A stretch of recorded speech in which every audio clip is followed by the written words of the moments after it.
पंजाब के मुख्यमंत्री चरणजीत सिंह चन्नी ने गुरुवार को दिल्ली पहुंचकर कांग्रेस के पूर्व अध्यक्ष राहुल गांधी से मुलाकात की। दोनों नेताओं के बीच करीब 2.5 घंटे तक बैठक चली। बैठक के बाद सीएम चन्नी बिना कुछ बोले रवाना हो गए। माना जा रहा है कि पूर्व मुख्यमंत्री कैप्टन अमरिंदर सिंह के सियासी दांव से पंजाब में पार्टी की टूट के खतरे से कांग्रेस हाईकमान की चिंता बेहद बढ़ी हुई है।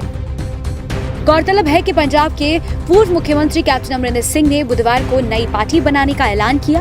उन्होंने कहा कि एक बार चुनाव आयोग से मंजूरी मिल जाने के बाद वह जल्द ही पार्टी का नाम और चुनाव चिन्ह की घोषणा करेंगे। इसी सिलसिले में बुधवार पंजाब के डिप्टी सीएम सुखजिंदर रांधवा ने भी दिल्ली पहुंचकर राहुल गांधी से मुलाकात की थी। माना जा रहा है कि उसी के बाद राहुल गांधी ने चरणजीत सिंह चन्नी को दिल्ली बुलाया था।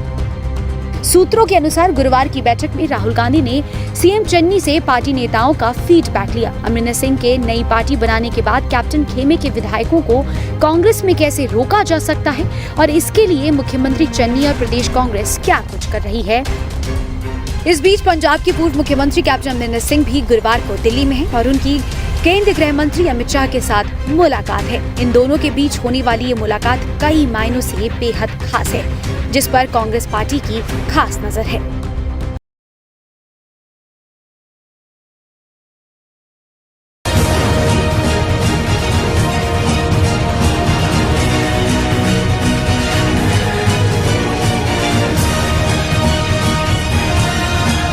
राजनीतिक रणनीतिकार प्रशांत किशोर का मानना है कि भारतीय जनता पार्टी आने वाले दशकों तक भारतीय राजनीति में एक बड़ी ताकत बनी रहेगी। अपनी गोवा यात्रा के दौरान प्रशांत किशोर ने ये बात कही है और प्रशांत किशोर के इस बयान के बाद बीजेपी का कहना है कि सिर्फ प्रशांत किशोर ही नहीं बल्कि ये पूरे देश का मानना है। दरअसल सोशल मीडिया पर प्रशांत किशोर की एक क्लिप वायरल हो रही है जिसमें उन्होंने कहा है कि बीजेपी कई दशकों तक कहीं नहीं जाने वाली है और राहुल गांधी के साथ समस्या ये है कि उन्हें लगता है कि बीजेपी को लोग उखाड़ फेंकेंगे। उन्होंने कहा कि भाजपा वर्षों तक भारतीय राजनीति के केंद्र में रहेगी, चाहे वह जीते या हारे, ठीक उसी तरह जैसे आजादी के बाद के शुरुआती 40 वर्षों में कांग्रेस थी। Is going to be the center of the Indian polity, whether they win, whether they lose, like it was for first 40 years for Congress. BJP is going nowhere. Once you secure 30% plus vote at India level, you are not going away in a hurry. So do not ever get into this trap that people are getting angry and they will throw away Modi. Maybe they will throw away Modi, but BJP is not going anywhere. They are going to be here. You have to fight it out for next many decades. It's not going in a hurry. So that is where the problem lies with Rahul Gandhi probably. He thinks it's just matter of time when people will throw him away. That's not happening. ये बयान ऐसे समय में आया है जब तृणमूल बंगाल के बाहर खुद को फैला रही है और ये इस बात का भी सबूत है कि किशोर के कांग्रेस ज्वाइन होने की जो अटकलें लगाई जा रही थी वो अब समाप्त हो गई हैं। प्रशांत किशोर द्वारा दिए गए बयान का समर्थन करते हुए अब बीजेपी ने कहा है कि पूरा देश प्रशांत किशोर के बयान से सहमत है। बीजेपी के राष्ट्रीय प्रवक्ता और पूर्व केंद्रीय मंत्री राज्यवर्धन सिंह राठौड़ ने कहा है कि प्रशांत किशोर ने कुछ ऐसी बात नहीं कही है जिसे देश नहीं जानता हो। प्रशांत किशोर की बात से पूरा देश सहमत है, लेकिन मुझे पूरा विश्वास है कि राहुल गांधी न पहले कभी देश की आवाज सुनते थे और न ही आगे कभी सुनेंगे। प्रधानमंत्री मोदी जी की जो सरकार है उसका जो एक खास यूएसपी अगर मैं कहूं तो वो ये है कि जमीन से जुड़ी हुई सरकार है।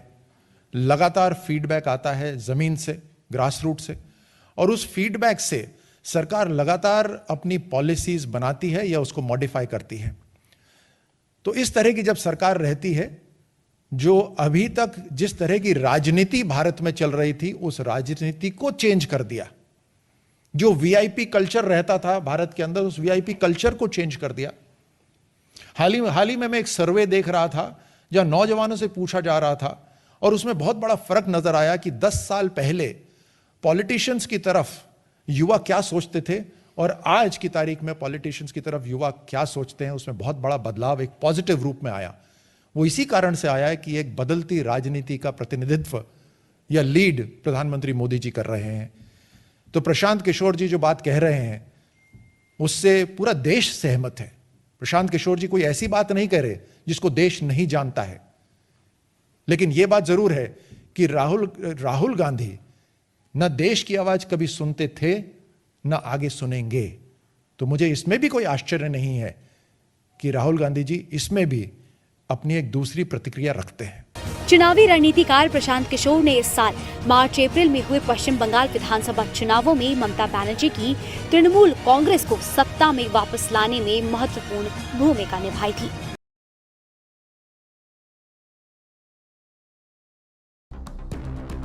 पुणे पुलिस के एंटी एक्सटॉर्शन सेल ने गुरुवार को भगोड़े किरण गोस्वामी को गिरफ्तार कर लिया है। गोस्वामी धोखाधड़ी के कई मामलों में वांटेड है और 2 अक्टूबर को एनसीबी द्वारा क्रूज पार्टी में मारे गए छापे में प्रमुख गवाह भी है।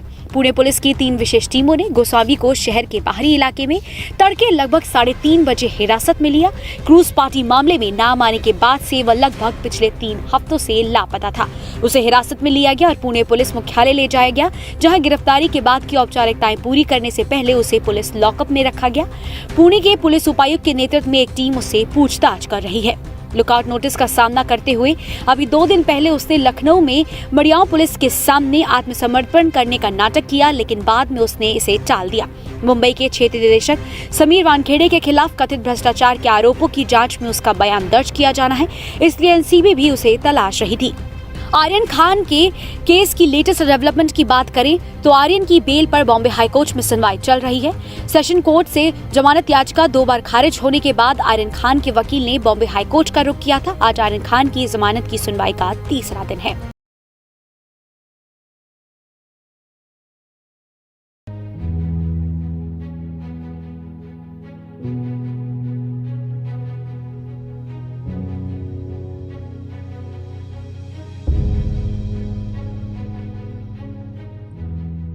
आरएसएस की 3 दिवसीय अखिल भारतीय कार्यकारी मंडल की महत्वपूर्ण बैठक शुरू हो गई है।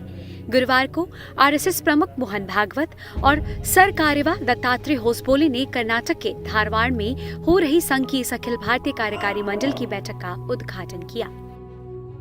30 अक्टूबर तक चलने वाली इस बैठक में भाजपा नेताओं समेत संघ के सभी संगठनों से जुड़े लगभग 350 प्रतिनिधि अगले 3 दिनों तक देश के राजनीतिक हालात, संघ के विस्तार और संघ की नीतियों के क्रियान्वयन से जुड़े महत्वपूर्ण मुद्दों पर चर्चा करेंगे। संघ के अखिल भारतीय सह प्रचार प्रमुख नरेंद्र कुमार ने जानकारी दी कि अगले 3 दिनों तक देश भर से आए 350 के लगभग कार्यकर्ता संघ की वर्तमान कार्य स्थिति, संघ के विस्तार की योजना के साथ साथ वर्तमान परिस्थितियों पर भी चर्चा करेंगे। और उन्होंने साथ ये भी बताया कि इस बैठक में बांग्लादेश में हिंदुओं पर हुई हिंसा के खिलाफ एक प्रस्ताव भी पारित किया जाएगा। धारवाड़ में परम पूजनीय सरसंघ चालक डॉक्टर मोहन भागवत जी और माननीय सर कार्यवाह श्रीमान दत्तात्रेय होसवाले जी की उपस्थिति में आरंभ हुई। इस बैठक में देश भर के सभी प्रांतों के और क्षेत्रों के माननीय संघ चालक, कार्यवाह, प्रचारक, अखिल भारतीय कार्यकारी मंडल के सदस्य और कुछ विविध संगठनों के अखिल भारतीय संगठन मंत्रियों सहित लगभग 350 कार्यकर्ता भाग ले रहे हैं। इस बैठक में कार्यस्थिति, वर्तमान संघ की कार्यस्थिति, कार्य विस्तार की योजना और वर्तमान परिस्थितियों पर 3 दिन तक चर्चा होगी। 30 अक्टूबर सायंकाल तक यह बैठक चलेगी। हाल ही में बांग्लादेश में हिंदुओं पर हुई हिंसा के ऊपर एक प्रस्ताव भी कार्यकारी मंडल के द्वारा पारित किया जाएगा। संघ की इस 3 दिवसीय महत्वपूर्ण बैठक में देश की स्वाधीनता के 75 वर्ष होने पर मनाए जा रहे अमृत महोत्सव, 2025 में संघ के 100 वर्ष पूरे होने पर होने वाले कार्यक्रमों, अगले 3 वर्ष की योजना और देश के वर्तमान हालात पर भी विस्तार से चर्चा की जाएगी। बताया जा रहा है कि इस बैठक में नई शिक्षा नीति के तेजी से क्रियान्वयन और हिंदुत्व से जुड़े अन्य महत्वपूर्ण मुद्दों पर भी चर्चा की जाएगी। 2022 में 5 राज्यों में विधानसभा चुनाव होने जा रहे हैं। इस लिहाज से भी संघ के इस 3 दिवसीय मंथन बैठक को काफी महत्वपूर्ण माना जा रहा है।